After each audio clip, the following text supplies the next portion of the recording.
Les pieds dans le parc.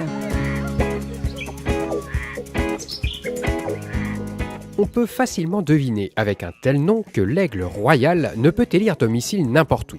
Il semble que notre territoire convienne à ses exigences souveraines puisqu'il est de retour dans les monts d'Ardèche. L'aigle avait disparu il y a une vingtaine d'années et il est revenu petit à petit. Donc le premier couple à s'installer, c'est dans ce secteur-là, sur le rocher d'Abraham. Et maintenant, on est presque à 5 couples. Rien que sa présence au niveau patrimonial, c'est important.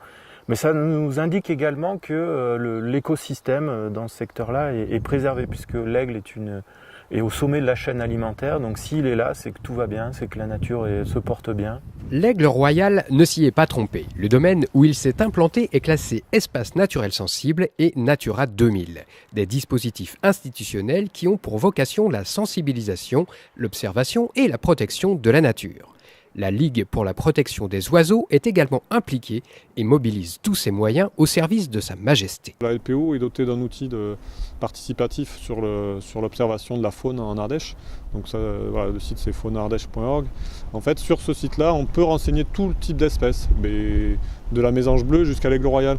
Pour l'aigle royal, ce qui est intéressant, c'est qu'on va pouvoir partager ces observations et qu'un agent du parc ou un bénévole de la LPO pourront consulter le suivi l'état du suivi, en fait, savoir si quelqu'un est passé dans les quelques derniers jours, et va pouvoir cibler plutôt tel ou tel site en fonction des dernières observations. Si on sait qu'un oiseau couve à tel endroit, on mettra un petit peu plus de pression d'observation. Depuis quelques années, il y a des équipements d'oiseaux avec des GPS, donc ce qui est les technologies d'aujourd'hui avec des balises solaires, ça permet d'avoir une autonomie très importante de ces balises. Et en 2017, on a bagué les deux jeunes qui sont nés en Ardèche, ont été équipés. Mais l'aigle royal n'aime pas être dérangé et sa capacité de reproduction est fragile.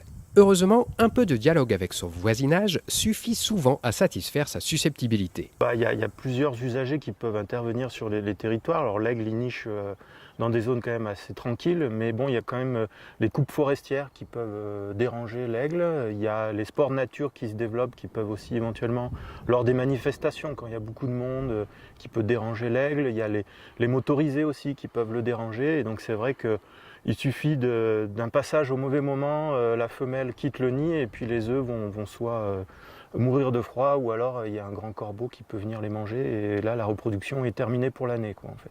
C'est toujours pareil, il suffit d'expliquer les choses et ça se passe bien en fait. Surtout une espèce comme ça qui est emblématique, c'est quand même une espèce qui fait 2 mètres d'envergure, c'est très joli, l'aigle royal ça parle. Voilà, donc on y arrive, mais il suffit de se concerter, d'aller voir les gens et de leur expliquer.